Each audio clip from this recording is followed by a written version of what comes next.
Hi, everyone. This is Catching Up with the Nerds with your hosts, Tom and JC. This is a podcast about two dads that are catching up on all the nerdy stuff we missed, sharing how we pass on our nerdy passions to our kids, and deep diving into nerd pop culture to make it more accessible for you guys. Welcome back, everyone. How's it going, Tom? I'm all right. How's it going, JC? Yeah, living the dream, man. Lockdown. It's awesome. Living the dream. Happy New Year. It's mid-January, but I think we can still say that, right? Happy New Year, 2021. It's the promised land. We made it there. Everything's going to be great now, right? Right. Yeah. We're totally not in lockdown. Everything's fine. Nothing's on fire. We're cool. Political situation is totally normal, and social networks are the best places in the world. And back to reality. It sounds like you've created yourself a alternate reality, JC. Interesting, and how fitting to what we're going to be talking about. World-class pivot. Very nice. But Tom, some people out there might not know who we are. World-class pivot back to who are we? Back 180 to our introduction. Shall I start, JC? Go for it. All right, so I am Tom. You can call me Thomas. I'm your friendly neighborhood Frenchman. I'm one half of the podcast. What do I do? Who am I? I'm married to a lovely woman. I'm not going to say her name because last time I said her name, she was like, "Oh, why you call me like that?" So been married for a long time, and we've produced two children. One's 11. She's named Emily, and she loves video games just like I do, and she loves reading comics just like I do. And the youngest one, Louis, is turning 4 in exactly 2 months' time. He's maybe crazy. We don't know. We haven't got him tested just yet, but I'm hoping he'll love video games and comics too. What about you, sir? Well, I am Juan Carlos Garay, but everybody calls me JC, and I am your humble Honduran, other half of the podcast. I couldn't come up with anything better, dude, honestly. It's fine. It works. Your friendly neighborhood Frenchman is pretty classic, dude. I can admit, you did not let me know about that one. I'm very impressed. But I'm originally from Honduras, but lived in the UK for 10 years. That's where I met Tom here. And also have a couple of kiddos, an 11-year-old named Aiden and a little 5-year-old named Arabelle that we managed to also produce with my wife, Fiorella.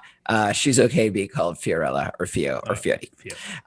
So that's us, man. Shall we kick off the pod? Hell yeah. So what's on this week? What's happening this week around Nerd City? Well, there is only one thing. There's only one thing. The only one thing everyone's been talking about, I think, is the release of the much-awaited WandaVision on Disney Plus. So it has been a ton of time since we've gotten anything Marvel. When we were sitting down to watch it with Aiden, I was like, you realize that all of 2020 we got no Marvel stuff at all. Only announcements all year round. So it's like everybody's been this is like the biggest thing happening right now at all. The last thing was Spider-Man Far From Home. I think it's the last Marvel movie. And that was like July of 2019, I want to say. Yes, it was summer movie. A while ago. And it was a long time ago, and it was one of the if you've not watched it, I'm not going to spoil it, but the ending got me on the edge of my seat, and I was like, nah. And obviously, pandemic and all that stuff. I'm not gonna go dwell back into that, but stuff happened, shit happened, and we got all of everything that was supposed to be released in 2020 pushed back to 2021, 2022. So there's big knock-on effects on what we should have been enjoying, but we didn't in the end. So this is fresh out of the oven. Fresh. And to your point, some might say it's disrupting our reality. It's making reality bite a little bit. A little bit. So we both, so obviously the WandaVision got released on Friday, 15th of January, which was 2 days ago as we're recording this on a Sunday. We both watched the 2 episodes that got released, the two premiere episodes, and they're scheduling to release an episode a week, right? Am I correct? All the way until March, and there's a total of 9 episodes for the first season. I don't know if there's going to be more than one season, but season 1, it's got 9 episodes in total. Fairly short episodes, right? I think the first one's 27 minutes, but there's about 5-6 minutes of end credits. Yeah. And episode 2 is 36, but again, there's equally 6 or 7 minutes of end credits, which is a bit weird. I don't know about you. I kept scrolling forward and trying to see if there was any post-credit scenes and anything cool happening, but none of that happening. And just an aside, I don't know why they're in that weird thing of showing all the credits in English and then they go to all the credits like in German, I think, and then all the credits in like French. Yeah. And I have no idea why they're doing that and not just like slicing in the French credits for the French audience. But no, I guess because it's not global yet, is it? It's not global. No, they do that. They do that in a lot of other Disney shows where you watch the end and it's these are the voices for English speaking countries, voices for French speaking countries, Spanish voices, German voices. So they have to put every single, like, that's why sometimes you watch a kids program on Disney Plus and like the thing is 35 minutes long and actually it's 28. It's the same there, but I didn't expect it to be there on the Marvel too. It's a bit weird. Show. But no, in terms of the show, the idea is for today is that we're gonna go through it somewhat spoilery. I wouldn't say we're gonna like completely spoil it for you, but what I would recommend is if you really don't want any plot details spoiled for you, we'll give you the premise of like why the show's important, what's led up to it, give you the background, get you nice and prepared for it, and then we'll let you know when we're going to get into plot. And you can skip that part and you can go just to like our theories of where the show's going to go. So we'll let you know. We like you, listener. It's very tricky to talk about those 2 episodes without spoiling anything. And again, that's what we were saying before hitting record, is that it's very hard to get dropped into those first 2 episodes without having watched most or the entire Marvel Cinematic Universe. So if you've not watched the entire thing or most of the biggest movies in part, I don't know if WandaVision is something that is for you or if you will get most of what's happening, because it's clearly aimed at the biggest nerds out of the Marvel audience. It's packed full of Easter eggs. It's full of references to movies. So if you've not catched that, you need to know who they are and what they've done and where they've been. And so it's not something you can jump in. Let's say, like we were saying, The Mandalorian, when you can just drop in there and you're like, you don't really need to know who he is and what he does. You can still enjoy it if you don't. Yeah, this isn't a side story in the Marvel Universe. This very much will impact what happens next in the main plot line. So yeah, I agree. It's not a light one, even though that's the thing that's so weird about it, that even in talking about spoiling, nothing big has happened. No, really. Like there's not a lot we're going to give away when we talk about plot, because not a lot has happened, but there's every inclination that something big will. It's like they're building that sense of dread of like something else is going to happen, but really nothing's happened yet. So the big things that we're reading into are, to your point, the super nerdy stuff that's just peppered everywhere. And it reminded me a lot of Lost. Of watching Lost, where it's like we would obsess over every sign on every door and like the uniforms and all that sort of stuff. And I'm catching myself doing the same thing.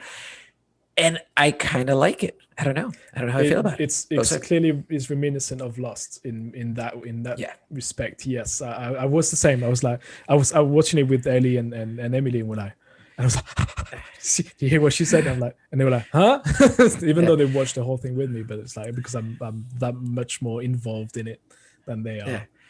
On team love Lost versus hate Lost, I'm on the love Lost, man. I love that show, honestly, even though I know that there's problems with the ending and like they dragged it out for way too many seasons, but I didn't care. I was on it for the whole ride. I love the ending, and I have a hard time saying that out loud usually. So I'm not. I've proclaimed my love for Lost a long time ago, and I got lucky though at work that the guy that was sitting behind me was equally a massive lost nerd, and he knew all of the things. So sometimes we just have our secret conversation. The people around us were like, oh, what are you guys talking about? And it's like, well, you don't know, you'll never know. You're not as cool as we are. So I agree with you. There are bits where you need to be a complete lost nerd to feel like you can relate. And just for like the younger kids out there, one of the things to really note is that Lost was like, at least my view, the first show that got you use the internet to understand the show. Like, I don't remember ever going to chat forums to learn theories about the show before Lost. Like, ever. Like, it's not like I sat there and did that, I don't know, for like The Wire or like The Sopranos or something. I wasn't looking at 24. it. Yeah. I wasn't looking at internet for that. And then Lost was the first one. Like, no. I got to go to the internet and see like what people are talking about the show, like what's going to happen, sort of thing. You definitely had to have a companion guide to it. Like I used to go to back to that's when I discovered YouTube. There was this guy, I think his name was Shawnee B or something like that. They used to do recaps every week of the previous episode, and he used to go through every single Easter egg and every single little things that happened. I was like, and this is why I loved it. I was like, oh my god, it's like I need somebody to walk it through, that walk me through the entire episode and why this happened and why he said that and why there was that number on the door, whatever. So we should do an episode on Lost, man. That should be. It really should, actually. I think we both inadvertently declared our love for it very openly right now. So I can get my friend who's also a massive Lost fan. He'll go on for days. Also. Oh yeah. We can't have enough people defending that show. Right. So we talked about Lost, right? So because we're super nice and that's one of the founding principle of our podcast, we decided to.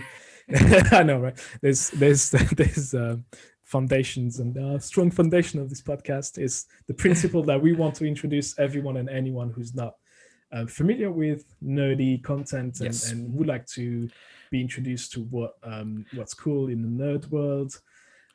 We thought that we'll sort of break up this episode in two parts, which would be who Wanda and Vision are, how did they get to that position, and what were the instrumental, pivotal moments in their relationship and the storyline. And I think once we have established who and what they are, we'll move on into the first two episodes that got released a couple of days ago. So that was a long introduction. But hey, it's needed. It's the first of the year, so there you go.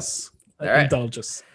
Let's go for it. Let's dive into the background. Let's go for it. So we know when we researching how we're gonna get this episode, I think the first thing we need to talk about in a way of framing the entire Marvel cinematic universe, which is different from the comic books because it draws inspiration from the comic books, from different storylines, and they've went with their own storyline, which is what the Marvel Cinematic Universe is, or the MCU, because I'm not going to say that again and again and again. So let's refer to that to the as the MCU if you're not familiar with it. So the entire, again, within the MCU, you've got the Infinity Saga, which is what we've just seen now over the past 10 years of movies. With one big villain, Thanos, and the Avengers fighting each other for the Infinity Stones. There you go. And you're asking me, JC, what are those stones? What are those stones? And I'm going to tell you. Inquiring minds want to know. I know, right? So the stones, and I went to the internet because I was like, how do I word these things? Well, where is the internet, and how did you get there? No, that's when you stop asking questions. That's one question too many. Right, Infinity Stones. So they are powerful gems that were created at the How Big powerful Bang. are they? Very powerful. Stop asking questions. So there are 6 powerful gems, right? Okay. Some people are saying there's 7 or 8. We don't know yet, but in the MCU, there are 6 for now.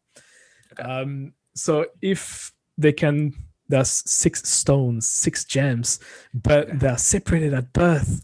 But if you get them back together, they can be super, super, super powerful and destroy universe or create life, depending on how you mash them up together. Yep. So there are 6. This is part of the document that Jesse really loved. I'm reading off the document. It's full of colors. So there are 6 Infinity Stones. So the first one is the Space Stone, which is the blue one. And Space Stones allows you to travel through a portal through space. So basically going from A to B in a flash. The Reality Stones, well, it's a red one, and you can alter reality, which is very interesting, and we'll come back to that in one. Is that stone important for our show, Tom? Yes. Okay. Spoiler alert. All right, audience, take note. Okay. Third stone is the power stone, which is the purple one. Purple This is one, going which very badly. is very bad. Look, we said we're trying to introduce people, and we need to make this as simple as possible. Okay. The power stone, which is the purple one, harnesses energy and is very powerful. And you can die if you get it. If you hold it with your hand, you will die. And it's powerful enough to destroy planets, maybe galaxies, definitely people. The yellow one, which is the mind stone, also wink wink important to the story, allows mind control. And the green one, which is a time stone, or I can't remember the name of it. This is specific. It's in the eye thingy. Anyway, the Doctor Strange one. Doctor Strange one. The time stone. Guess what it does? Controls time. Allows you to rewind, fast forward, see through times in the future, in the past, whatever. And the last but not least, the orange one, the soul stone. That's the one that makes us all sad. Yeah, the one that makes you sad, which is to somehow this one I had to look it up because in the MCU it's not really explicitly told what the power of the soul stone is. So when I looked it up, it says it allows the user to steal, control, manipulate, and alter living and dead souls. Yeah. The way that it was acquired in the Infinity Saga in the MCU is not the way that it happened in the comics. Like the whole having this Black Widow having to sacrifice herself was never a thing. Yeah. So in the MCU, it's a soul for a soul. So if you wanna acquire the soul stone, you need to sacrifice something you love. So it's very dark. It's got massive consequences in the MCU. Yep. So these are the 6 stones. Crazy. Cool. Now you know. All righty. And our 2 protagonists, Wanda and Vision, how are they tied into all this then? So I've tried to sum it up as Kritler again. Professional job. Good audience question. There you go. I've tried to sum that up. So obviously they're part of the Avengers team, right? Yep. And let's start with Wanda. Ladies first. So Wanda's powers is a bit weird because, as we said, as we're preparing the show, right? She's sort of given all these powers, as in, I think you're the one who said, "Oh, we don't know who's gonna have that power. Yeah, just give it to Wanda. She can have it. Like all the leftovers." But turns out that all the leftovers make her maybe one of the most powerful character in the entire universe. And interestingly, in the comics, she's a mutant. So, which is something that it's a concept that has not been introduced to the MCU, because in the comics, she's the son of Magneto, who we know from the X-Men movies, but that they weren't owned by Disney yet. But she was actually a mutant in the comics, whereas here she's an Avenger. So already it starts from a completely different perspective. So for contractual reason, she wasn't a mutant yet. Correct. I think we are slowly progressing towards that outcome. Yes. So Wanda is I'll go back into where they got introduced, but I think sort of go through her powers. She can go she's got telepathy, mind control, telekinesis, so she can move stuff with her mind. She can shoot energy balls out of her hands.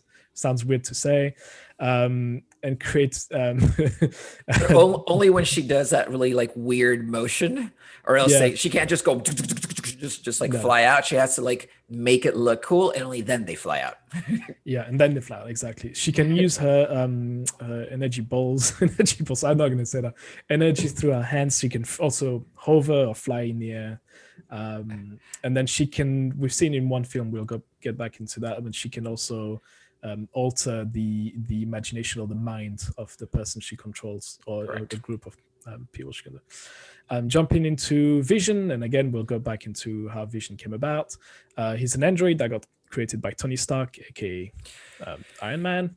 We'll get to that again in deeper details. And then Vision is really cool. So he's got a bunch of powers I really like. So like flying through walls and stairs, and like flying through things basically. And then he can fly. He's got laser beams going out of his little yellow stone on his head. What else can he do? Oh yes, he's using the power of reason, a highly scientific mind, and being super logical to determine the outcome of a situation. So he's, I think in Age of Ultron, in which we'll go into slightly deeper analysis in a second. He's not siding with everyone when he gets created. I think there's one sentence where he goes, I'm not against Ultron or against Tony or against the Avengers. I'm for life. And he's using a lot of ultra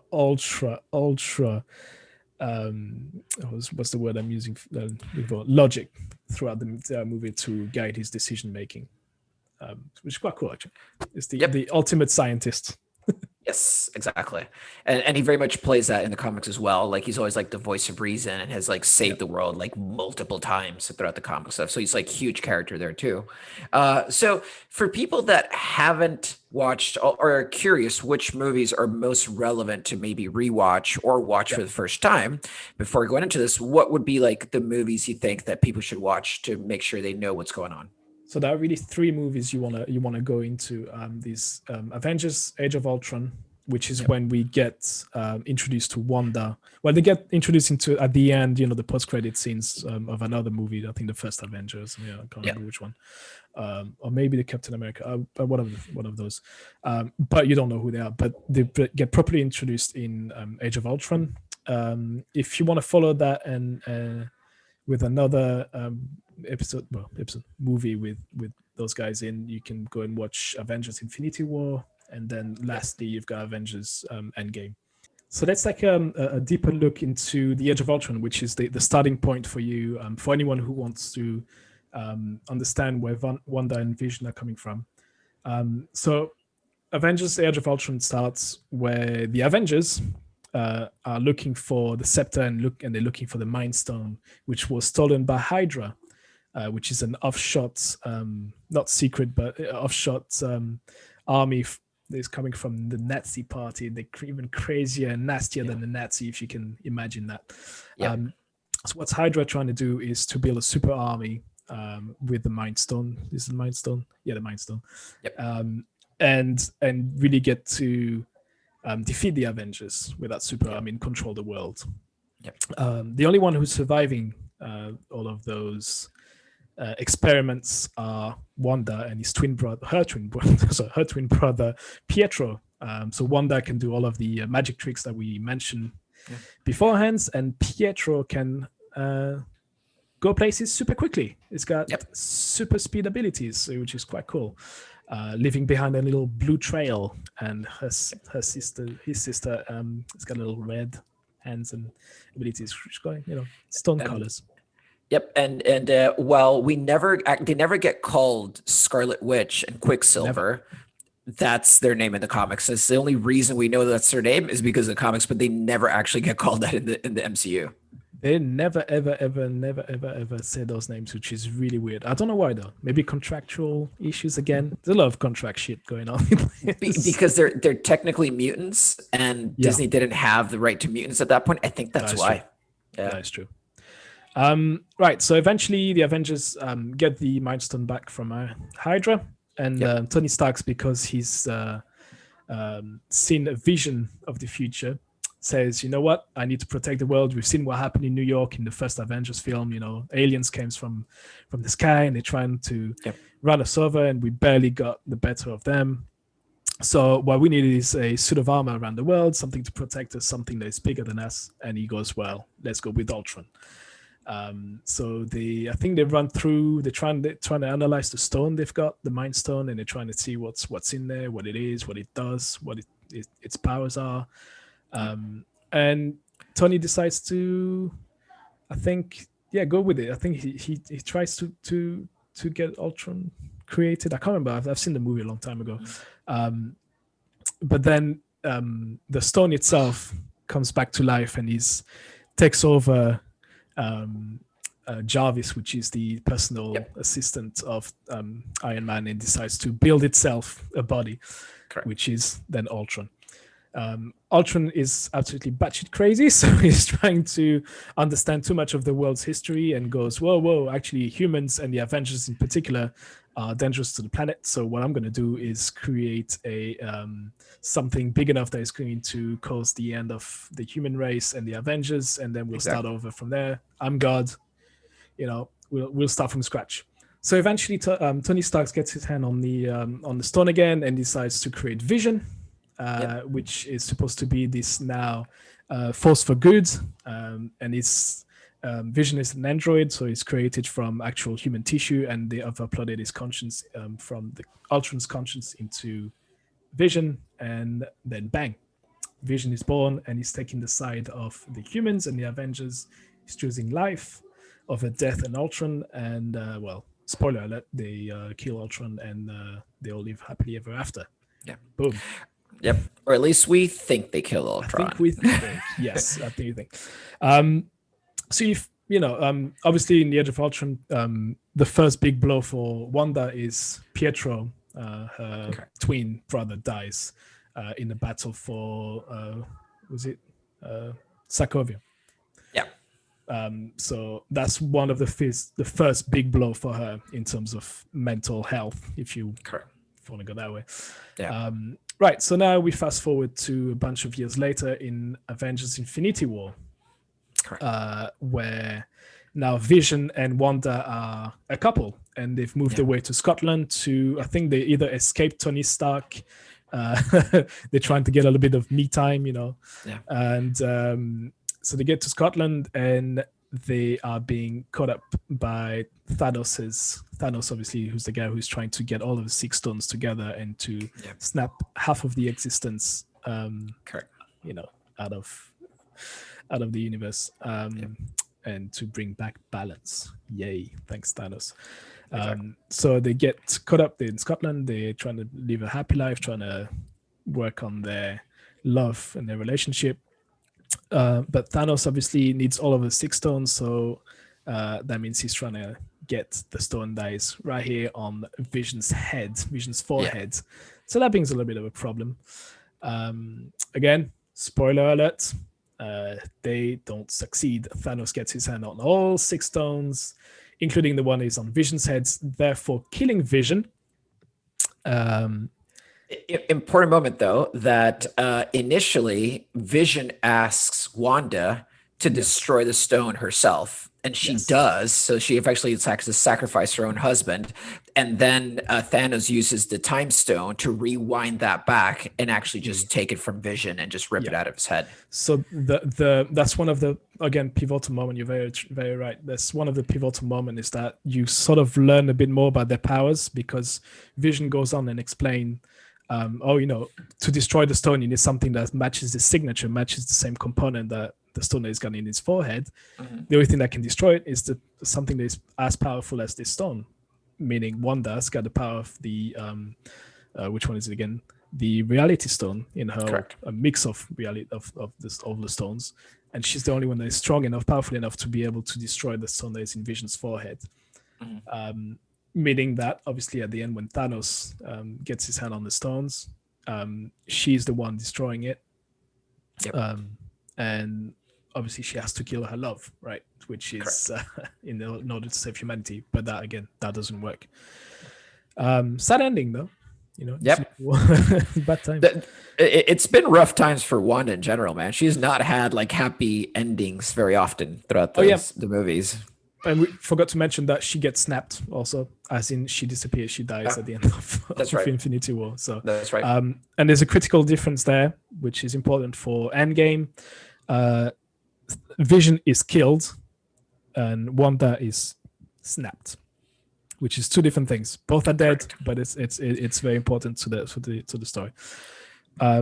So that brings us to 5 years after the event of Infinity War, which is Endgame.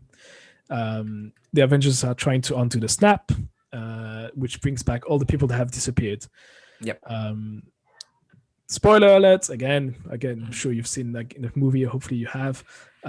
They managed to do that. They kill Thanos, they snap Thanos. Iron Man does that, dying himself in the process. They managed to bring back everyone that got snapped, but obviously no Vision, as we mentioned just 2 seconds ago. That Vision was killed, not snapped, so that doesn't make any difference. And also in that end scene with Thanos, where they're all battling Thanos, like, you can tell that Wanda's motivations are, yes, she wants to restore all the people that were lost, but she ultimately wants to kill Thanos because Yep. he killed her husband, right? So she's got more skin in the game than most people in that battle, because Yeah, it feels more personal to her, even the way hers she acts. hers is twofold. It's like I want to accomplish the mission, but I also want to get revenge. I've got they all do want revenge, but her in particular is like, because the first thing she said, I think it's pretty much the only thing she says in Endgame is like, "You took everything from me." Pretty It's much, like, yeah. and then she almost kills him. She again proving Yeah. the point that she's probably the most powerful Avengers. Yep. And Kevin Feige, who's the Marvel Universe king at Yep. Disney, he said like, yeah, she would have killed him if he had not gone for, well, let's rain fire on everyone. Bang. Yeah, exactly. So yeah, this is sort of a summary, like very very extremely light summary Yep. of the MCU worlds up until now. I'm not gonna go into Spider-Man Far From Home because there's a lot of things that happen after Endgame, but it doesn't really relate to Wanda or Vision, to be fair. Yeah. Yeah. So, but if you want to do a recap of how their relationship has progressed, those are 3 great movies to rewatch before you watch WandaVision. But now onto the premise of WandaVision. So, WandaVision is the first Marvel anything outside of comics that we've gotten all year. Like all of 2020, there was nothing. 2021 is the first thing we're getting, and it very much picks up where Endgame left off, but not in the way that anyone's expected. So things that we're looking forward to as far as like why this show is important. First and foremost, it kicks off phase 4 of the Marvel Cinematic Universe. We know that in phase 4, at some point, we're going to get to Doctor Strange's second movie, which is going to be called Doctor Strange and the Multiverse of Madness, which is going to be directed by Sam Raimi. So there's a lot of speculation around that movie. Of one, because it's directed by Sam Raimi, it's going to have some sort of like horror element to it, which I'm super excited about. And second is that it's going to introduce the notion of a multiverse, which we already saw the multiverse in Spider-Man into the Spider-Verse, where we saw beginnings of that. But because that is a totally different universe at this point in the Sony universe, we don't know how it's going to translate to this world. So are we going to see Spider-Man or something jumping around multiverses with Doctor Strange and with maybe Wanda? We don't know, but we know somehow that has connection. So first of all, that's important in terms of the premise. Second is that we know that this show leads into Falcon and the Winter Soldier as well. And so we don't know what connection those two shows have, but we know that Falcon and the Winter Soldier is going to drop in, I believe, late March. As soon as this ends, we get to go straight into that one. And the going theory right now is that these shows are all just like one hit shows. Like they're going to do one season and that'll be it, because they all, once again, tie into a bigger narrative. And it's less like shows another, like, for example, in like the Berlanti verse, like on the CW with all like the DC shows, they have multiple seasons, like the Flash and Arrow and stuff like that. These won't be that same, and it won't be like the Netflix Daredevil and Luke Cage shows that have multiple seasons as well. These should be it, is the thought. So then the last thing that, as far as the premise that's important, is that because Disney did not own the right to X-Men, we never got the X-Men, but X-Men have always been a part of all these stories. And now that Disney bought out Fox Pictures, then they have access to the X-Men and hence mutants. And so we believe that somehow in this phase 4, mutants will be introduced into the narrative. So we could get a Professor X, we could get a Jean Grey, we could get a Wolverine, we could get a Magneto. We don't know, but we know that definitely there's a tie-in with Wanda, because Wanda, the Scarlet Witch, is an X-Men. Actually, I mean, she is a mutant specifically. So I can't wait for Marvel to make the X-Men cool, because most of the movies are. I don't know how much you've enjoyed those films, those Fox-produced films. I've not really. There's a couple that I like-ish, but I'll never go back to them and watch them again. So I can't wait to see what Disney does with the X-Men and the whole mutant. I liked when they rebooted it, when they got in the younger actors. So when they did like Days of Future Past, I thought that one, and I think the next one was pretty decent.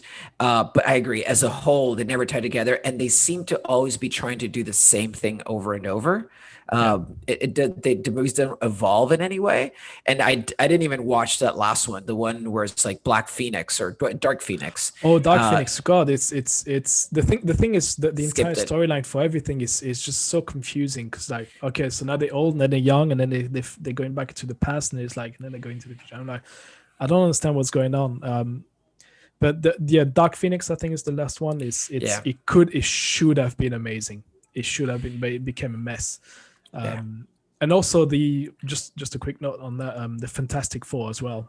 That there's so much potential. That's part of the Marvel universe now, and they should hopefully do something really cool with it, because there's a lot of potential. Fantastic Four are really cool. I like individually, I like them all, but like the two films are just no. One of them is considered to be one of the worst comic film of all time. The second Fantastic Four, which it is actually. I watched it. It's the third. Oh, I skipped it, and I have no desire to go back and watch it. That's the one with Michael B. Jordan, right? Yes. Yeah, it's like such a waste. He's like such. Do yourself a favor. Don't watch it ever. Really? Oh God. Okay. All right. I had the thought for a minute. I'm like, maybe it's not too bad. If you've got nothing else to do, really like nothing else to do, then yeah, sure, why not? But if not, if it's something you want to pay attention to, have it in the background, it's fine. But like, with your undivided attention, then your attention, there's just a waste of time. Oh, really? Okay, fine. Sadly. Point taken. So there's a lot of things that could start to happen now in the MCU. So that's why it's super exciting. So, but when you start to watch the show, it won't feel like it. That's the main thing I've got to say. It's like, it feels like it's very, it's like a sitcom. So, which leads us into like how this is shot. The whole show, and I definitely recommend checking out of anything in the MCU, I think this trailer is super important, because the trailer shows you that the show is going to build up to something. But it starts in a way that it doesn't feel like it, right? So each episode is basically paying tribute from a visual perspective into sitcoms from various years. The first episode very much is the 50s. The second episode is the 60s. And we're assuming we're going to keep progressing that way, because in the trailer, we definitely see some very like 70s looking episode. There's definitely an 80s looking episode. Not sure about 90s, but possibly. There's the 90s, I think the Halloween, when they dressed up as Halloween, I think there's sort of borderline 90s. I'm not sure. We'll have to confirm when that's happening. That's right. And you can see it. And so then when you start to show, you'll notice that like, it's not even shot in wide. Like it's shot very much in like screen format. So there'll be two like black sections on the side of your screen as you're watching. 4:3, which is the format that was, I think it's still in use in the US in some parts. I was reading about that. I was like, why is that not being dropped? But the worldwide format is 16:9, which is the two black bars at the top and bottom, or full screen 16:9, which is just like that. And the first, I think the second episode in 4:3 as well. I can't remember if it is. Yeah, it is. It should be, because it will be in 60s. So yes, correct. Which is really cool. I thought it was a cool. Nod. Yeah, they like stayed true to like how it would have looked in those times, and even like the introduction to the show, the way it's shot. Go on. Not only that, sorry, not only the visuals, but the sound. If you pay attention to the audio in the first episode, it's not stereo, it's mono. So it sounds slightly off. It sounds different. It sounds older than what we were used to. It doesn't sound like surround sound or anything. Because I remember that I watched the first 5 minutes. I was like, the audio sounds off, but then I realized actually that it clicked. I went, no, of course, the 50s they're not using the same technology that we are now. Correct. So, again, the tiny detail that's really cool. Yeah, no. I mean, the details in this are just amazing. Like, so speaking of sound, the whole first episode was actually shot in front of a live studio audience. So whenever they're going into it, and so I'll get into the plot of the first episode, so we can kind of talk about this. Spoiler. So spoiler time. We will be talking about the plot, not in great detail, but a plot. But I honestly don't think this would spoil it for anybody. I think you can still watch and have a perfectly good time, because we're not going to give away any like big reveals that like the whole internet's talking about or anything. So on to the first episode. It's Wanda and Vision show up, and they're in a suburban setting. The whole thing is in black and white, and actually like the even the way that it's lit is very like very authentic to what those shows would have felt like. And it instantly there's even an introduction to the show that says not starring Paul Bettany and Elizabeth Olsen, but starring Vision and Wanda. So it gives you the first clue of like they're within their own show sort of thing. So even there's like a show within the show, right? So then they move into this house. It's in the suburbs. All the imagery is like taken straight out of like the Andy Van Dyke Show, or I Love Lucy, right? Like it could be either one. Probably not Andy Van Dyke, like Dick Van Dyke, Dick Van Dyke Show, and it could be lifted straight out of there. You get the really wide set once you're inside the house, where the house feels like disproportionately big inside because it's just this gigantic set, and it's like. It looks exactly how those shows used to look like in the 50s. The one video I watched the other day on YouTube is that the Dick Van Dyke, the house, the way it's set up is copied from the Dick Van Dyke Show.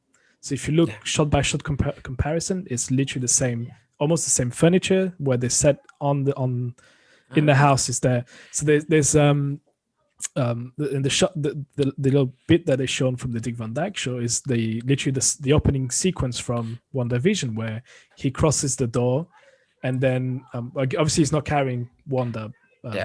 In the Dick Van Dyke Show, he's not carrying anyone. It's just himself going into the house, and he trips over the little footrest that's on the floor. Yeah.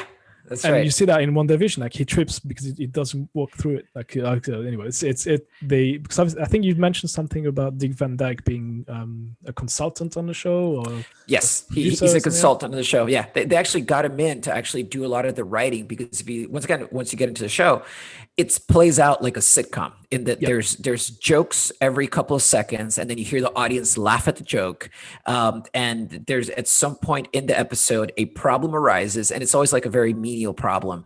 Like in this case, it's like they have to set up dinner for Vision's boss, but they have a misunderstanding, and Wanda thinks they're going to have a romantic evening, and Vision thinks that they're hosting the boss. Boss shows up and there's no dinner ready, and chaos ensues. And just watching it is, I have to say, it's a joy. It's super funny and relaxed, and it's such a different tone to like anything we've seen in the MCU, because it's so like chill and funny, and I have to be honest, like Paul Bettany and Elizabeth Olsen are really amazing. Good. Yeah, they're really good, like slapstick comedy people. Like it's just like, or I guess like classical comedy. It's super good. It's the fact that to me, they transported me back into watching an episode of Bewitched or Dick Van Dyke. Yeah, and the fact that it was done so seamlessly, I was like, wow, they're really great actors because they managed to pull that off. That means that they can really carry the role they were given us. It's a switch in terms of tone between the tone of WandaVision is always being very dramatic and very solemn and very dark, and it's kind of weird to being thrown into the episode. And it's like, hey, what's today? What's the day today? Oh, I don't know. And it's really cool. But they managed to be funny and doing slapstick comedy and being in a sitcom basically, and still putting Easter eggs everywhere. There's still a bunch, like the conversations they have. It's like it's always hinting at something that happened, or it's really, really well done in that way. Yeah. But then, funny enough, it's a sitcom, but then that scene, again, not spoiling anything, when they sit down at the table and they start to try and remember their love story, and where the boss, something happens to Vision's boss, and then the camera angle switches from a wide angle to what we used to now, like close up with the camera panning towards the face, and to me, almost scared. Like I was a bit scared because I was like suddenly the boss's wife going, "Stop, just stop!" Like as almost like a robotic way of saying that. Yeah. Like almost completely disconnected from reality, and then the camera work changes completely, and it's like close up on their faces, and it's like the music switches to something that's a bit more darker, and it's like, and I went, oh, I'm actually a bit scared. Like, what's going on? Like, it's like something's going to jump out the screen. Like, am I supposed to be scared now? But yeah, they build a sense of dread that's very interesting, because the whole show is so light and happy-go-lucky, and it's like, oh, nothing big's happening. But then that moment, just by changing that angle, of the camera, it just makes you feel like, wait, no, something changed right now. Something's something's off, but you can't put your finger on it. And then the situation gets resolved, and then you just move on. Switches back. Yeah, it just switches back, and it's like it almost feels like if you had like remember when in the Matrix it's like, oh, deja vu is just like a glitch in the Matrix. So it felt like that, like a glitch happened in that moment in like this little reality that's been created, right? So I think it's the way of like, okay, what she's got, like she's, again, we'll go into it in more details now, but it's like this is what she's imagining, or this is what is happening, and it suddenly is like something is trying to get her back into reality, pull her back to reality, and trying to say, hey, you're on crack. Exactly. And then it switches back because it's like, no, she snaps back into it, and she's like, oh, no, everything's fine, let's go back into my little dream.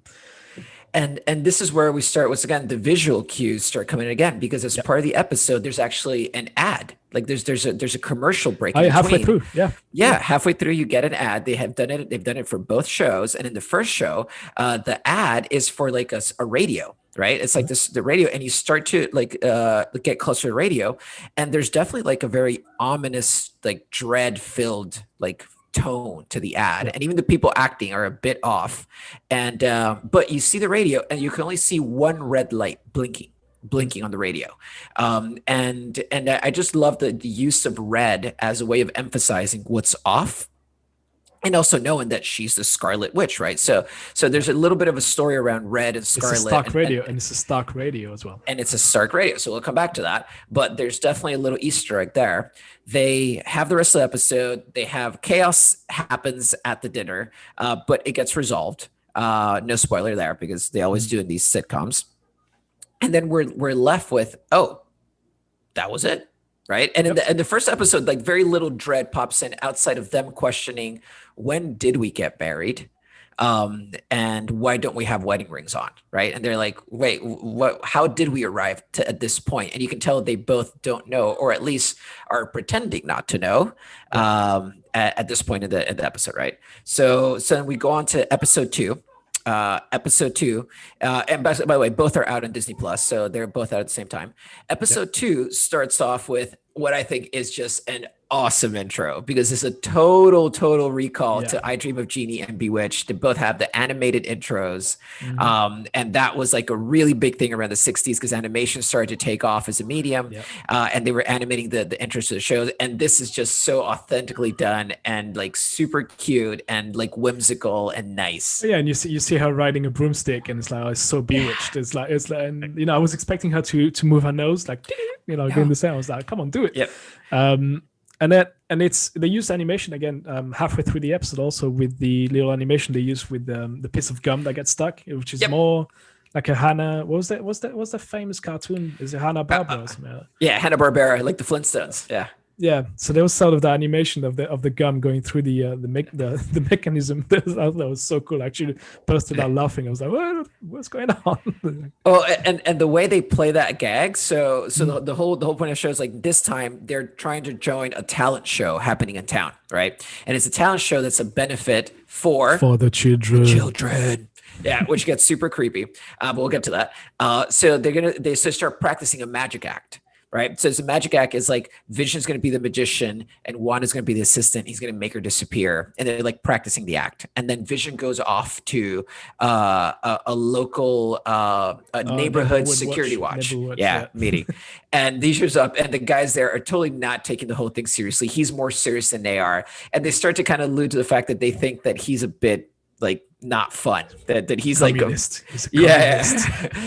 I think actually, to me, that was the funniest scene out of the first 2 episodes. To me, that scene when he goes and meets up with the other guys, and it's like, oh, what's this? No, I'd have a scone, or have a I can't remember what it's like, a donut or whatever.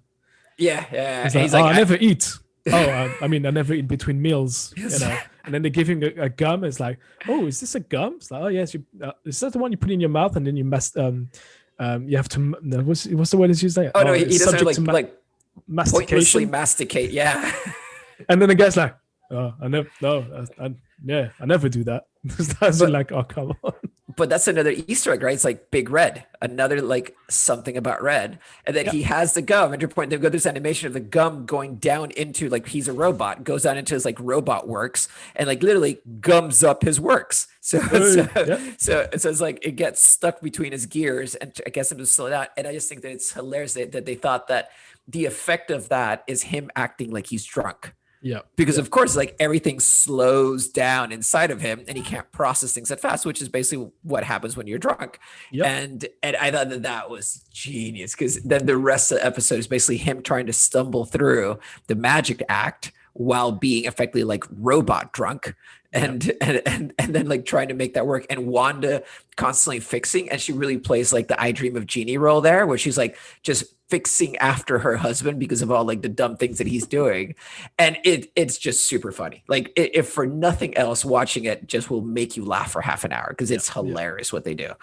But then here we get the next ad, which is a bigger Easter egg in the second ad, because it's an ad for a watch. And the watch is made by, wait for it, Hydra. And it's got on the side, it's the Strucker watch made by Hydra. And Baron von Strucker was the crazy scientist that followed Red Skull and continued to work on his experiments with the Reality Stone and made Wanda and her brother into the mutants they are today. Yeah. So it's there's a big connection there. So we know there's something to do with that. So we move on to the episode, and in this episode, Wanda also finds a red plane after they wake up to like hear this pounding sound outside their house, and it's a big crashing sound. Helicopter, not a plane. Helicopter. Oh, sorry. Yes, this is the helicopter. So they hear all this pounding sound outside the house. And then when they go check, they find a helicopter in their bushes. And you can tell it's also red, right? And it's got a logo on it that's very specific that we have seen already in the previous episode. So apparently this logo is a logo for sword. Once again, hold that thought. We'll come back to that. Yep. But they get through the episode, they put on the talent show, and the whole time for the talent show, every time they talk about the talent show, everybody responds in unison, for the children, in a really creepy way. And they go off there, they do their thing. She wants to gain the approval of another socialite in the neighborhood, and she gains her approval. And then after that, they go home, and then she's magically pregnant. She goes from one moment where she's got nothing to us, and the next moment it's like you can tell she's pregnant. She looks up at Vision, and she's like, "Is this really happening?" Another little bit of a clue there. And then Vision, of course, responds in kind of jolly manner of just like, yes, we're having a baby, and then they then hear something else outside the house, and they go out and they see a guy coming out of a manhole. And he's wearing like a bee suit, and it's got that symbol again that we saw earlier on the helicopter. And we saw that symbol as well. Sorry, at the end of the first episode, when we see someone actually looking at them through a TV, you can see the person's hand, and on their notebook, we see that symbol again. So once again, all very lost, kind of like Dharma Initiative type situation. There's so much going on. It's very hard to remember all the little things that this just, every single scene is just packed with stuff happening in detail. Tons of them. So, forgive us if we forget something. Forgive us. Yes, because we have forgotten for sure. But then the man comes out, and then Wanda just turns around and goes, and this is probably the only big spoiler moment. This is the only big thing that happens, I think, in the first two episodes, is she goes, no, and then rewinds, whether it be time or reality, back to the point where they were just happy that they had a baby, and they kiss, and they go on their merry way, and the episode ends, right? And then, and once again, like we were left with, what's going on. So now, favorite part, theory time. So should we go through some Easter eggs and theories? Yeah, I mean, actually, I just remembered. Did you say that in episode 1, the ad was for a radio? I think it was for a toaster. Sorry, it's a toaster. You're right. It's a toaster, it is. Right? It is a toaster. It's a Stark toaster. I do remember that. Ellie looked like bursting out laughing because he's like, ladies. When your husband is coming home from work and it's like, something along the lines of, oh, did you mess your husband's toasts? And it's like, oh god, I was like, yes, sexism, awesome. Yep, that's the so it's like, 50s. it's the 50s for you. So we had to pause and explain to Emily what was going on. She was like, what? Yeah, that is not the case, girlfriend. So that doesn't happen anymore. You feel free to slap your husband if he's expecting his toasts to be absolutely perfect, or if she's talking shit to you if you messed up his toasts. No, the interesting thing is like that whole ad. If you look at it, that's the Peloton ad. Yeah. It's blink, like, ladies, think if you need help. Yeah, exactly. It's like, ladies, wait till you show your husband what you look like after Peloton. It's like, oh my God, like, are we doing this again? And it shows like, yeah, that's what advertising was in the 50s. We've moved on slightly. Anyway, let's go with a few Easter eggs. I think the first one in the first episode for me was really the one we were talking about earlier on, where one of the opening conversations between Wanda and Vision is, my husband with his indestructible head, which clearly references to the way Vision dies in Infinity War when he gets, the stone ripped out of his head by Thanos. Yeah, which I thought, like, I was the only one who went, oh my God, you shouldn't say that. What else is in that one? I can't remember that. The first episode is a bit. Well, we get the wine. So, yes. Well, let's come back to wine. Let's go first for because I like the idea of. Actually, let's do the wine. So the wine we talked about is the label is in French, and it says House of Contempt. Yeah. So already there's like something ominous happening with what's going on right now, right? We know that they're serving wine. It's like we're serving House of Contempt. So something is darker than what we see on the episode, right? And I think that it starts to bring up some interesting kind of like comparisons around how even right now, people in the States generally do, not a lot of people, but some people, I do generally think that in the 50s, we had these like wholesome family values and everything was like super nice and And just that little, like, you're serving wine that's contempt is like, it's so spot on because like all the social issues we have right now, we had them in the 50s. Like this is not new. Like all this stuff was happening. Yet because we look at these shows that they were these little utopias, they like idealistic visions of the United States. We think that the US was like that back then, and it wasn't at all. But it's hard to remember that because media influences us so much, right? It's like, it's crazy how we look back at those moments and go like, yeah, I guess that's what life was like then, but it really wasn't. That was just like, that was fiction in every way. That was our window into the US. I remember growing up watching Bewitched, lunchtime. Yep. Then they used to put 2 or 3 episodes in a row, and I was like, oh my God, look, this perfect family, and look, yeah, okay, she's a witch. Haha, it's fun. But like the setting and the whole setup is like, the husband's at work and he's okay, like he does well for himself, and they have this nice house. Everything is always spot on, clean.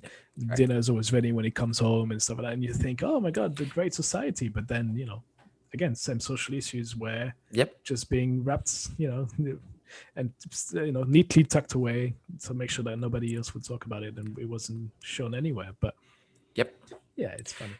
No, same here. That was our introduction to like U.S. culture was through those shows growing up. Like if it was on TBS, then that's what we were consuming. Like the Brady Bunch, Leave It to Beaver, like all those I watched growing up. And you really think that that's what it's like over there. And then only later do you realize when you actually read history, go like, yeah, no, it wasn't at all. But moving on from that, the wine bottle's one that shows you there's something going on. Then in addition to that, then we get that moment where Vision goes like, he's at work and goes like, what do we make? What am I like? What does this company do? And no one can really answer it, but Vision's making the question come up. Right. And also we get the moment with Wanda where she and Vision are going like, wait, when did we get married? Because we get that date on the calendar that they don't know what it means, that it's August 23rd. And so this is where that's a big Easter egg that I think, as far as I know, I haven't seen anybody come up with a good theory of what that means, but it's 8/23, which is the day the boss is coming over to have dinner, which they think is their anniversary. Yep.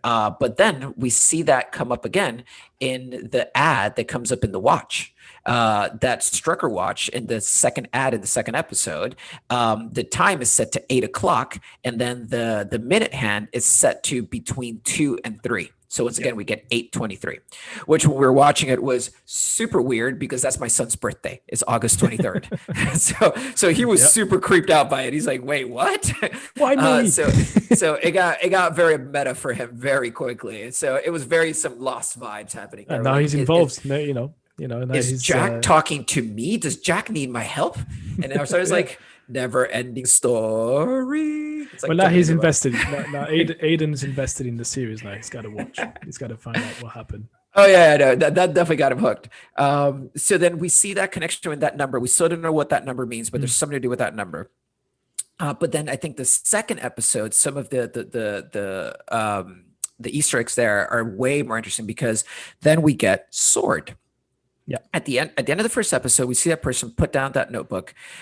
This is something that really, if you've just watched the Marvel Cinematic Universe or MCU, there's no reason why you should know what Sword is, really. It's something that has come up in the comics. I believe they may have mentioned it in Agents of S.H.I.E.L.D., but I'm not sure. And basically Sword is a sister agency to S.H.I.E.L.D., whereas S.H.I.E.L.D. is very much dealing with human threats inside the world as we know it on Earth. Sword is looking at threats coming from above, right? So I think that after the events of Captain Marvel, at least in the Marvel Cinematic Universe, we think that that's when Sword was created in the MCU, whereas in the comics it's existed for way longer. The Sword, I think, is not mentioned at all. I think it's, if you think about it logically, it's probably after Captain Marvel, because that's when Nick Fury goes, hey, now we've got aliens, we've got all this stuff happening, and we need to be ready and prepared. Then Sword is only seen for the first time, or assumed to be seen, at the end of Spider-Man: Far From Home. Correct. When you've got that post-end credit scene where Nick Fury is listening to a message from the Krulls, I can't remember, for the aliens, I can't remember the names right now. And he's standing up and he goes, let's get to work. And then you see all of these aliens everywhere, and he's on this massive spaceship. So you assume this is, and I've rewatched the scene, there's no logos anywhere, so you can't really say for sure, but again, you can assume this is what it is, right? And this is deep nerd knowledge that I'm embarrassed to have acquired. But apparently there's an interview where either Tony Stark or Kevin Feige confirms that the pager that Nick Fury uses to call Captain Marvel, behind the pager, so the flip side of it has the Sword logo on it, even though you never actually see it in the movies. Okay. So they never show it to you, but apparently that either actor or the executive producer confirmed it. So we know that Sword is a thing that's happening throughout. And then right now we get mega confirmation of it. And then when you tie this into the trailer, because we see in the trailer how they go through different time zones, and that definitely action begins to occur, and things get more dreadful and more concerning, and danger ensues. But at some point we see the companion that Jane has in Thor. So remember, she always has an assistant that's always with her, but then she starts playing a bigger part later on, and she starts helping out with more and more. She's in the trailer as well. So there's a lot of theories that she's part of Sword as well. And there's an agent of Sword that apparently shows up in a second of the trailer or something. There's FBI agent FBI agent that is in Ant-Man and the Wasp. That's it. Yes. In the trailer that shows up also, which I think he would have been recruited by Sword. I guess we can assume that. Yeah.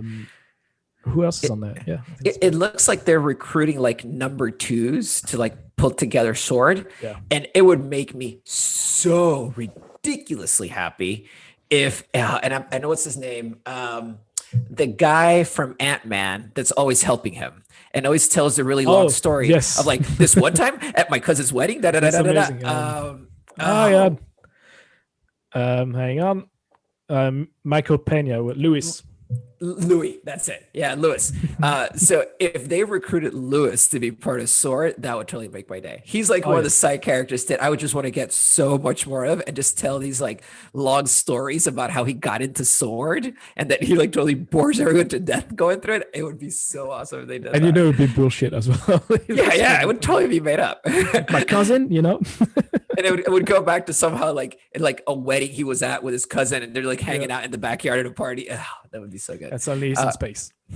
So we find out that there's definitely a sword connection there, and hence the guy that comes out in that bee uniform outfit, the bee collector or whatever. He's somehow related to Sword. Wanda does not like it that he shows up, and hence for me that's where one of my theories comes up about this, right? Because like why is she so upset at this, and is she aware that this is not reality, this is not real? Like, is she the only person that knows what's going on? So now it's theory times. Now we need to know where you're going, where we think it's going with this.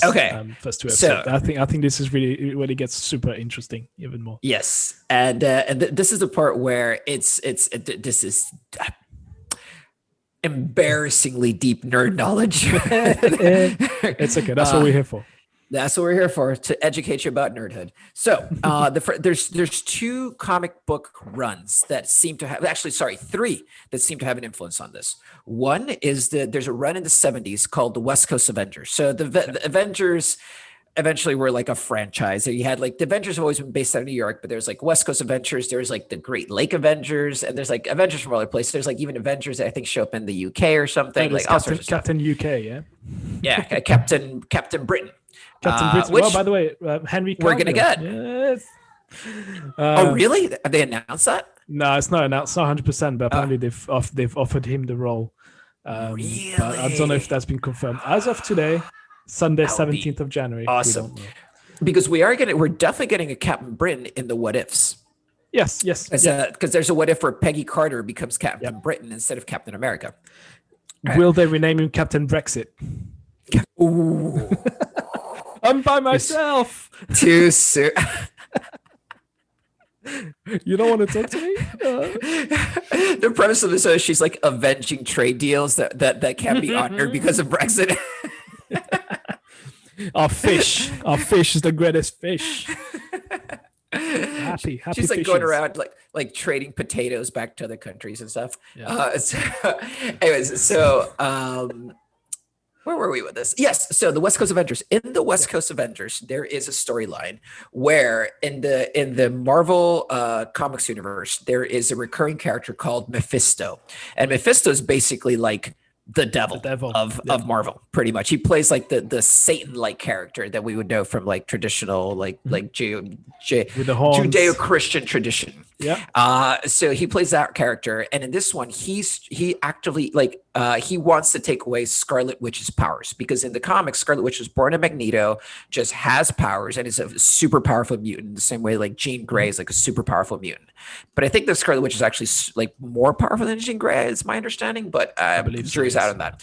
So Mephisto wants more power, as evil dude in hell would want, and he's trying to take it away from her. So he tricks Scarlet Witch into thinking that she has two kids, and she cares for these like twin children together, only to come to realize that they are not real, and they're just a means of, when she cares for them, Mephisto can drain her of her energy. And this becomes one of the very traumatic events that Scarlet Witch has in her timeline within Marvel, right? That she has this loss of children. And then after that storyline, only wants to regain that, right? Eventually, in 2005, Brian Michael Bendis, shout out Portland, basically gives her that opportunity. So Brian Michael Bendis, one of my favorite writers. He's the one that created Miles Morales. He's done a bunch of amazing runs, and anything that he writes is just super good. And he gives her the opportunity in this run called House of M, and House of like M a bottle of wine. So, yes, this is the theory that is going around, and that Kevin Feige has confirmed has been one of the storylines they've been desperately trying to get into the MCU, but in the Infinity Saga, there's just no time for it. But they've always been interested in that storyline. And that storyline, this is where Wanda, Scarlet Witch, eventually, to make a long story short, really kind of loses her mind. If I'm honest, like she has a breakdown because of the loss of these children, and she's just experienced so much loss in life, whether it be from a vision perspective or from children. And she eventually cracks, and then she has a moment where she goes, and it's a big like full page splash splash panel of her just going, no more mutants. And it's like up there with like top 10 most recognizable panels in all of comics history, right? It's like everybody knows that panel. And then she wipes out 99% of mutants in that moment. There's only a couple of mutants left over, and then she creates another reality where there's no mutants, and no one this is the crazy part, no one remembers there being mutants. So it's she goes full on Thanos. Basically. Yeah, but different in the snap, where the snap people know who's missing. Here, it's like the snap happened and no one realized that those people ever existed. And that's the super creepy part about it, right? So she then snaps away all the mutants. Eventually, Wolverine is left over because, as always, Wolverine is. And then Wolverine comes back to basically Wolverine recognizes it and starts to awaken the other Avengers to go like, no, you're another reality. This is another reality. We have to fix it. And then eventually gets fixed and we go back to Earth 616. But we always have that moment of like, and mutants were gone for a while. So one of the theories is that this is a reverse event, that actually Scarlet Witch in this case is gonna have her moment of, instead of no more mutants, it's gonna be mutants or something where she wills mutants to life, and all of a sudden we get mutants everywhere. Yay. And that's where we get the X-Men. Hopefully we get some Wolverine, we get some Professor X, we get some Jean Grey, we get some Cyclops, all sorts of stuff like Gambit. I'm super excited. Hopefully we get Gambit. So we get also like all these people that we've been missing. And you're right, the original first family of Marvel hopefully gets snapped back into existence, the Fantastic Four, because we just didn't have them, not because they weren't like important, just because there were no rights. They were sitting as free agents on the wrong team. So they were on the Knicks. They were on the Knicks or the Cavs. And I'm a Knicks fan. See, anyway. You said it and I did it. But yes, it very much felt like the Knicks for sure. But point being is that that could be the opportunity that this sets up. Now, there's another one that's going around that it could be a bad guy called Nightmare, that he's kind of like the Freddy Krueger of the MCU, or more so of the comics universe, where he basically does like stuff with you in your dreams and stuff, and that this could all be like a dream that Wanda's in, and hence why she's not totally in control of it, and she's asking herself, is this real or not? But I'm not super keen on that one. I think that she knows. I think she knows exactly what's happening right now, and she's somewhat in control of it. I think her reaction, yes and no, because do you remember the one scene where Wanda is at the organizing for the children party for the children fundraiser, and then the garden of, I think her name's Dottie, I think that's the name of the character, where and the radio's playing, and then suddenly you hear, who's doing this to, like, Wanda, who's doing this to you, like, who's doing this to you? Don't you remember that? It's like over and over again, and both of them can hear it. So that sort of suggests to me that she doesn't really know what's happening, that she's convincing herself she's in a different reality. But then when the guy who shows up in a beekeeper suit, you're like, and then she goes, no, that means that she's somehow in control, and she somehow is aware of her powers within that reality, right? So my theory is that it's not necessarily like, because you've pointed out two and a half storylines, with the West Coast Avengers, the House of M, and the Nightmare situation. I think it's going to be a mix, because that's what they've been doing so far in the MCU. They've been dragging, taking, you can say, the best bits of the comics, or the bits that they think is relevant or will be cool on screen. And I think that's what they're doing here. They will be mixing the West Coast Avengers. They will be taking stuff from the House of M, for example. So the West Coast Avengers, for example, there's two things. If you watch the trailer again, there's I think it's Wanda who's showing up dressed as the devil for Halloween, the Halloween bit. Yes. Like she's dressed as Mephisto. Yes. I think that could be that. I think that the nosy neighbor, whatever her name is, the one that's coming in, dropping in the food and is always there talking about the husband. And she's giving advice to Wanda on how to seduce the husband and being cool. That neighbor, I think, could be Mephisto. She could be a manifestation of her, Yep. But also the House of M, because that's directly suggested with a bottle of wine. It's and if you've been paying attention, like you said, with the contractual issues and now the X-Men being introduced in the storyline, you need that storyline to be integrated. I think they'll merge both of the storylines. Both of the stories will be remixed, if you will, to fit in the MCU. I think that's where we're going with this. I don't think it's going to follow strictly West Coast Avengers or stick to House of M. I think it's going to take from both and run away with it. I agree. There's a little bit of because there's issue control, issue not control, depending on which storyline you're looking at. And actually, to your point, I did forget that Easter egg. Agnes. So apparently, Agnes.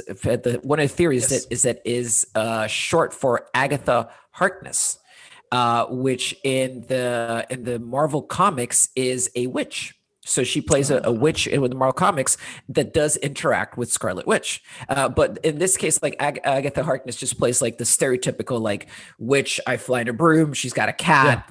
She's just taking one of the a classic trope, right? Just putting it into comics. But the thought is that she's a witch, and that's why she's trying to play a role of helping her in it, because she's a fellow witch in it as well. Sure. So that's another one that there's a theory around that's who she is. And the other thing we left off is that she makes another friend called Geraldine, and they stand together hand in hand with Vision, Wanda, and Geraldine at the end of the talent show, and they take a bow. And she's just this really nice lady that's nice to them. But apparently the theory is that she is Monica Rambeau, who, if we go back to Captain Marvel, the movie, is the little girl that shows up when Brie Larson goes back to her roots and where she realizes she's trying to figure out who she is, who she is. Correct. Yep. And she meets her friend Maria Rambeau, who they both were fighter pilots together. And we see her daughter around, and we know her daughter's named Monica because Maria is wearing a necklace that says Monica on it. So in the comics, we know that Monica grows up to play a part in the MCU and so forth. So we know that somehow that is Monica Rambeau there too, and that somehow she's going to play a part. So where for me it gets interesting is how do you connect all this is happening into this show? Will have some of the biggest set pieces that Marvel has ever done. And it's got some of the most special effects, the biggest special effects they've ever done, including on top of Endgame. Because there's been good special effects so far, just in making the sitcom look that they have and stuff. But it's nowhere near Endgame level right now. So that's why I'm kind of curious, how do you get from where we are to gigantic set pieces? It's going to be interesting. I think I mentioned to you when we were prepping this episode that the entire budget for all 9 episodes is $250 million. It's bonkers. Higher than 25 mil per episode. So you can imagine what you can do with that sort of budget in terms of graphics, in terms of special effects. By the way, before I forget, if you're thinking the Mephisto storyline is a bit out there. If you read the comics, Mephisto is the right-hand man, again, air quote, man, of Thanos. Yes. When he's trying to he's sort of the guy who's advising him. The Steve Bannon of Thanos. See, it's all about politics today. He's the guy that's telling Thanos what to do and where he should be going next, and advising him in his misdeeds. So that's again all tidying up into the Infinity Saga. If you're looking for something wrong. So now, much like the episode, we've layered out all the elements that could fit into this. I've got a theory. I think we can pull it all together. So this is my take. All right. I think that this entire show is an exploration of trauma. I think this is exploration of Wanda's trauma. And the reason why we know that is, one, she's clearly creating a happy place. So to answer the question of is she in control or not, it's actually both.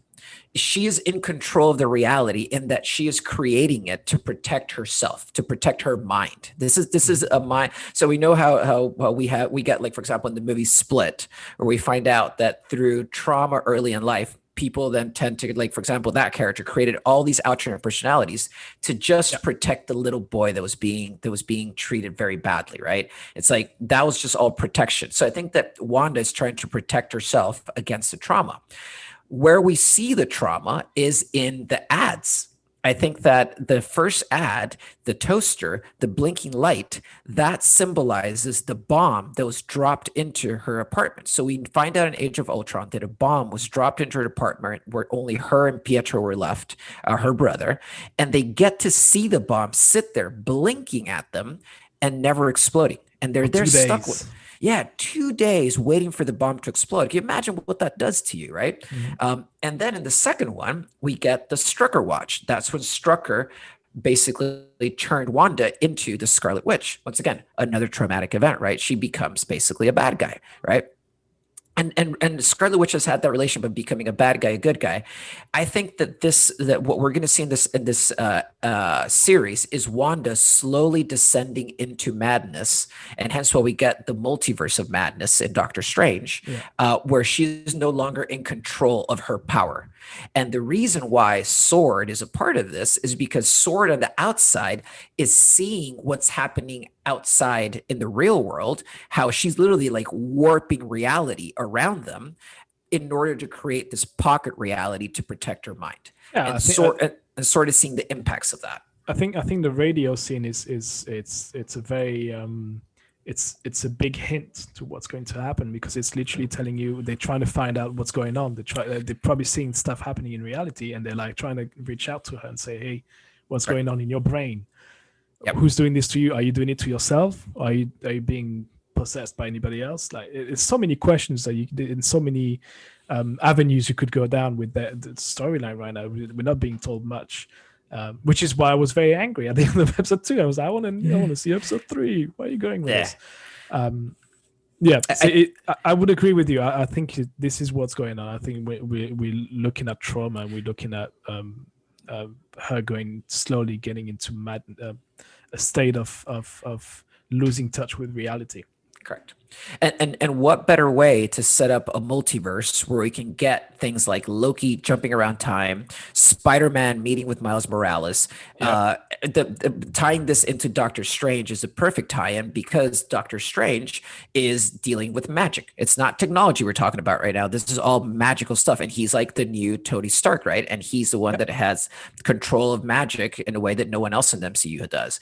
So it makes sense that he would be connected to something that's like supernatural, right? And then so maybe Wanda will become the big bad for this next saga, and that's why the multiverse is so important. So, and hence to battle a mutant, you need other mutants. Hence, we get the X-Men and the Fantastic Four. Maybe. I think it's a very interesting choice that they've started with WandaVision to be the first thing to be broadcasted. Yeah.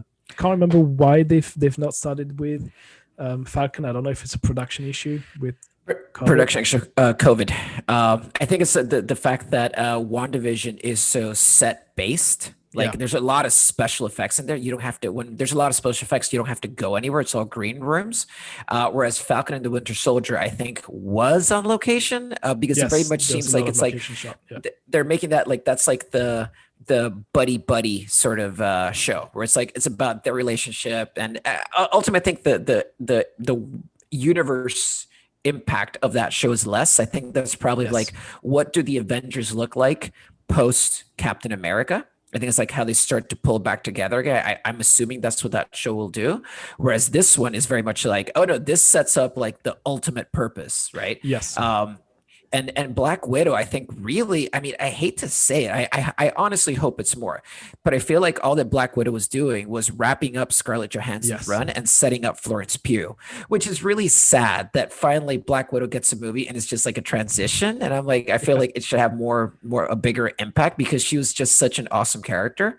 But there you go. Hopefully they might have done more in post. Maybe it's a bookend move, it's like the end. It's like, let's tie everything up together. Let's give you what I'll answer a bunch of questions you were asking, like what happened in Budapest and all that stuff. So we want answers, but it's a great character. It's a pity that that's what it comes to, like that's the ending for it. We'll see. I mean, maybe it sets, like you said, it sets some like another character up that will take up from where she left off. That'd be cool too.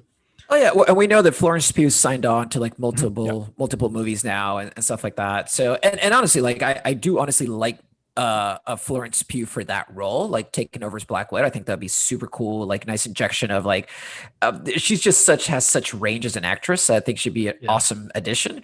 But I just feel like, I don't know. I feel like Scarlett Johansson got played in a way where she was the one holding down the fort, or more specifically, sorry, Black Widow got played, where she was holding down the fort, really kicks off the process of Endgame. So she's like a super important part. She spends 4 years doing all the dirty work between Infinity War and Endgame of keeping like the agency together and making S.H.I.E.L.D. into a force of good again. And she gets a BS movie. Like, I don't know. I'm not down with that. So I'm hoping that this maybe what's going on with Wanda, I think personally, is happening in parallel to what's going to happen in Falcon and the Winter Soldier. And I think that Black Widow is happening before what happens in WandaVision. Yes, I agree. So I think that Wanda's like warping reality as we speak, as other people are doing stuff. But we've talked about this a lot. Yeah.